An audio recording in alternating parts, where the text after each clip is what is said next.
Hello, Bravehearts. Welcome to this bonus episode of Girls Who Rise.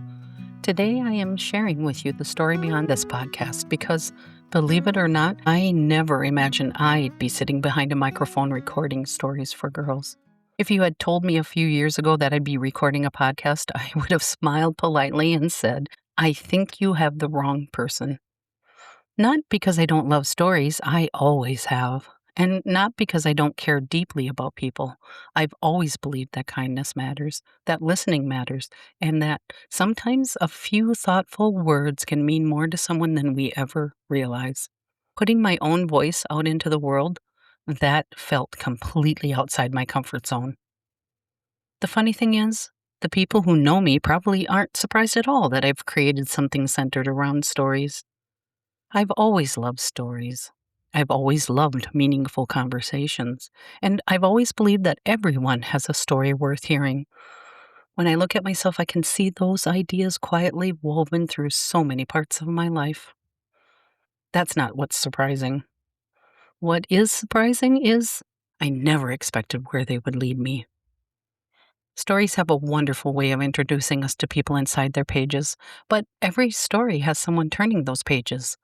And that someone has a story too. When we read a story, we get to know the characters, we celebrate their victories, we ache through their disappointments, and sometimes see pieces of ourselves in their journey. We begin to understand what they're feeling, and before long, they start to feel like old friends. But we don't often stop to think about the person who chose that story or why they wanted to share it in the first place.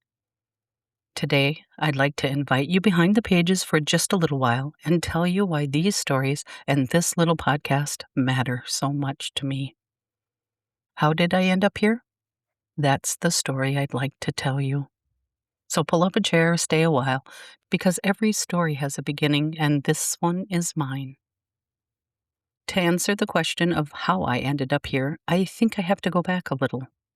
Long before there was a microphone, before there was a podcast, before Girls Who Rise was even an idea, there was a little girl in a tiny Midwestern town. She wore thick glasses, spent hours at the library, and was the happiest with a book in her hand. That little girl was me. We lived in a tiny, tiny town, and summers were long and spent on a farm. We didn't have the means to travel to bigger towns very often, and as a kid, the only freedom I really had was my bicycle. But we did have a little public library. To me, it was the greatest place in the world. I didn't have to spend a single penny to travel to faraway places, solve mysteries, make lifelong friends, or go on incredible adventures. Every week I'd walk through those doors wondering where my next story would take me. I was a voracious reader. I'd check out 3 or 4 books at a time, sometimes even more, and by the next week I would have every one of them finished.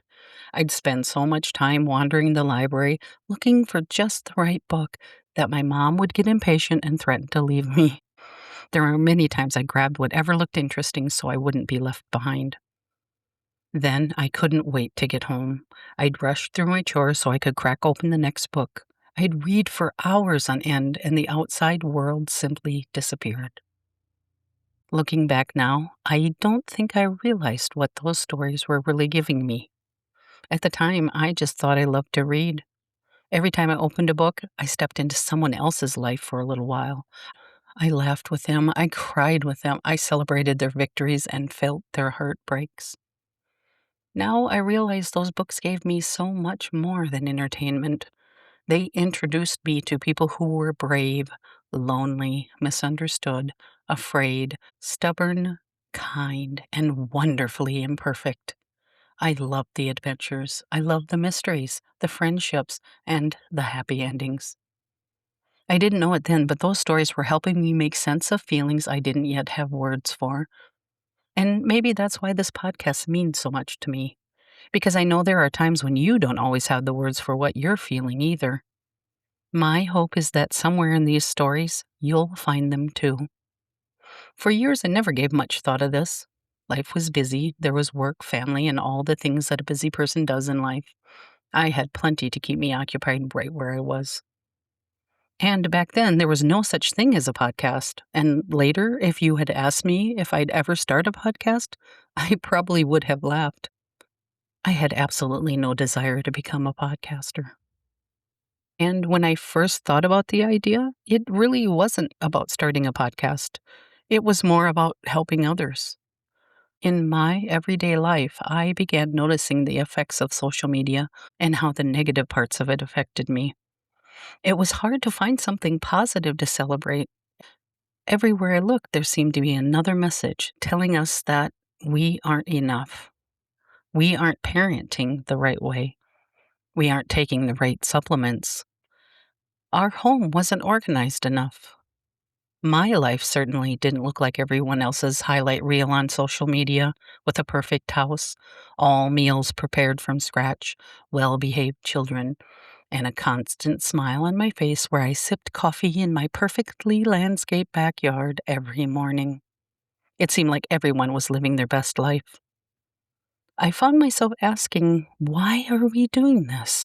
And why am I participating in it? Then I looked around at the world girls are growing up in today.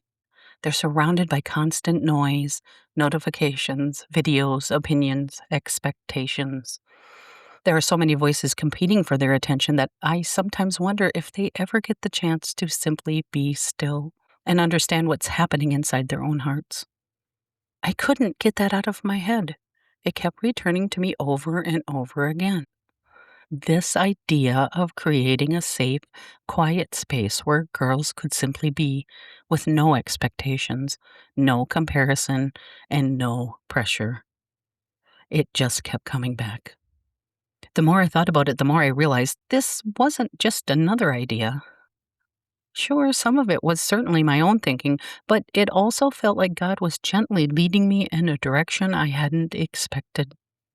I started thinking about the little girl with the stack of library books, and I wondered, what if stories could still do today what they did for me all those years ago? And I found myself wondering, who is helping the quiet girls, the thoughtful girls, the girls who feel deeply but don't always know how to put those feelings into words, and wonder if they're the only ones? Then I realized something. Some of the most important moments in my own life happened in quiet. The library was quiet. Reading was quiet. Maybe that's exactly what girls these days need too, a quiet place. A place where stories slow everything down. A place where they can notice what's happening inside their own hearts. A place where they discover that they're not the only ones who's ever felt lonely, embarrassed, afraid, misunderstood, or unsure. What if stories could meet them there? What if they could still do what they had done for me all those years ago? What if they could help girls feel understood? What if they could remind them that they're not alone? And what if they could give them words for feelings they're still trying to understand? The idea for Girls Who Rise came in quiet. It wasn't long before I found myself asking why this idea wouldn't leave me alone. And the more I thought about it, the more I realized that this just wasn't about reading stories. The more I thought about it, I realized that I didn't grow up talking about feelings. Nobody sat me down and said, "It sounds like you're feeling disappointed," or "I wonder if you're feeling left out." Those just weren't conversations we had. I learned that life kept moving whether I understood what I was feeling or not. I had to figure things out, and I had to carry what I was feeling without always knowing what to call it. Looking back now, I think that's one of the reasons stories meant so much to me. The characters were feeling the very things I couldn't put into words: loneliness, embarrassment, self doubt, hope, belonging, courage. I wasn't reading those books because I wanted a lesson. I was reading them because I loved a good story. And when I closed those books, life moved on. I had no idea they would become part of something I'd create years later for the thing I created today. So if you're discovering Girls Who Rise for the very first time, welcome. And if you've been with me from the very beginning, thank you. I'm so glad you're here too. But knowing why I wanted to create Girls Who Rise and actually saying yes to it turned out to be two very different things. Before creating this podcast, I never imagined I'd be the one doing this. I have a full life between my family, my work, and the volunteer projects that matter to me. My days are already full. I wasn't looking for one more thing to do. In fact, I had every reason to convince myself that this idea could wait. But what does it mean to say yes when you feel God asking you to do something? That's a question I've wrestled with for a while. Instead of saying yes, I immediately started listing all the reasons I wasn't the right person. I kept thinking, surely there's someone else who could do this better. Someone with a better voice, more experience, more confidence. Someone who actually wanted to be a podcaster. Because I didn't. But every time I tried to set the idea aside, it found its way back. Not in some dramatic, unmistakable way, but quietly, while I was in the garden doing dishes, driving to town, patiently waiting, reminding. It was as if God was simply asking me to take the next step, not the whole journey, just the next step. He could see what I wasn't seeing. After asking God about 1,000 times what He wanted from me, I slowly began to understand that maybe faith isn't about waiting till you're no longer afraid. Maybe it's about trusting God enough to take the next step anyway, even while you're carrying your doubts with you.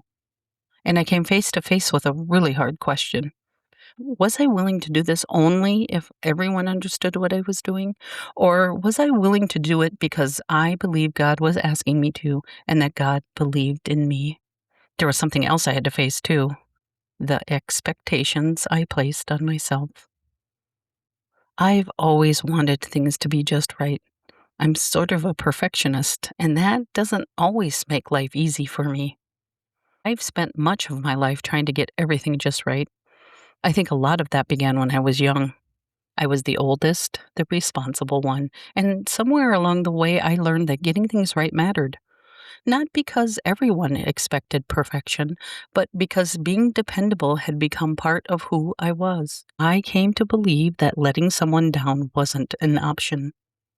And because of that, I wanted this podcast to be perfect. I wanted everyone to like it, but maybe even more than that, I wanted everyone to understand why I was doing it.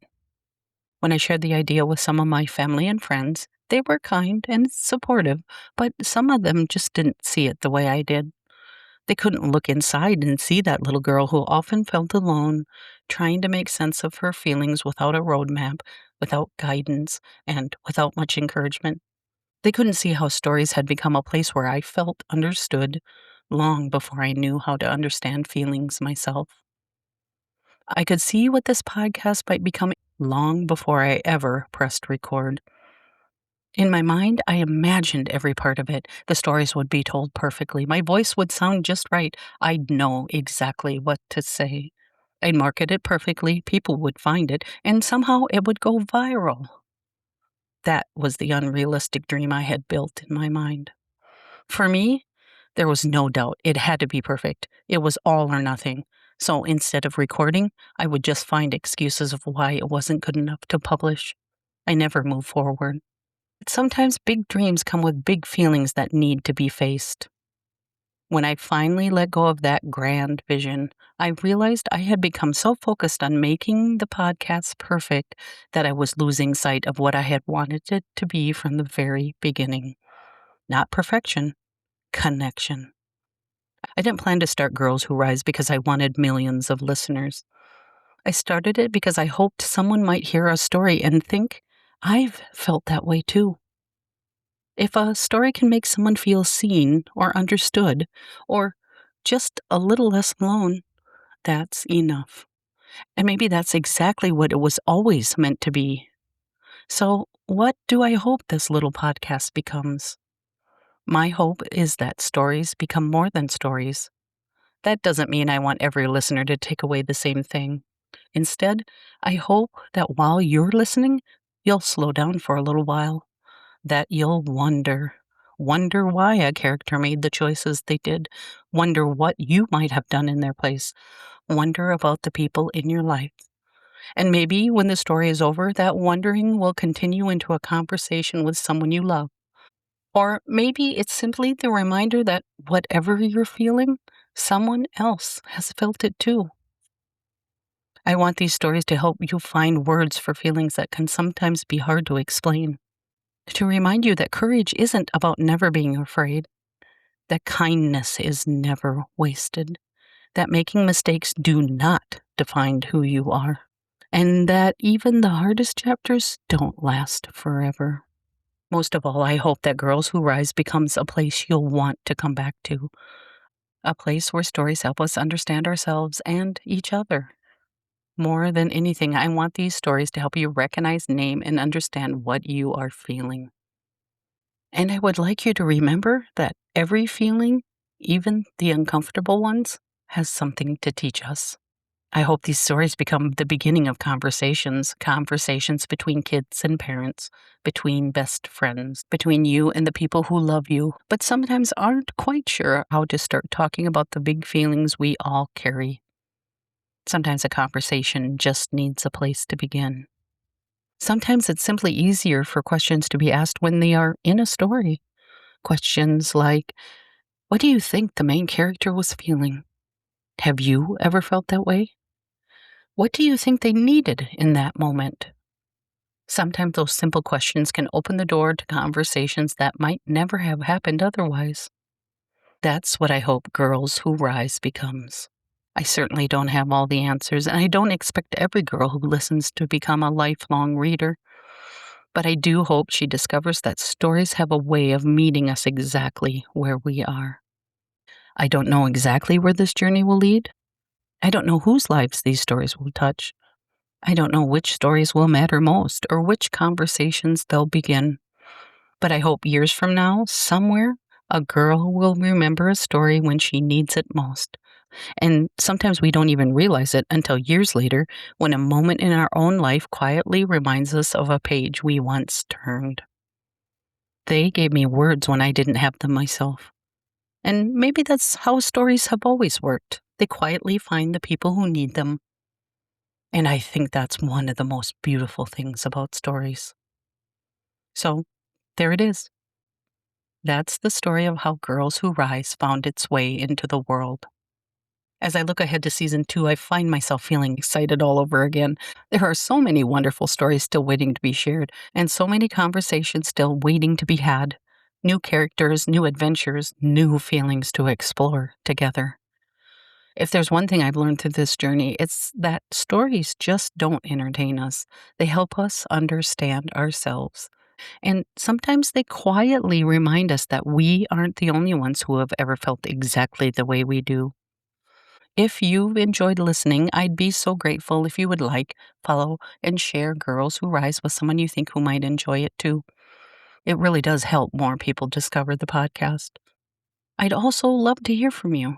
You can find me on the Girls Who Rise Facebook page, where you can share your thoughts, tell me what you've enjoyed, and let me know what I could do better. Or you could suggest a classic story you'd love to hear in a future season.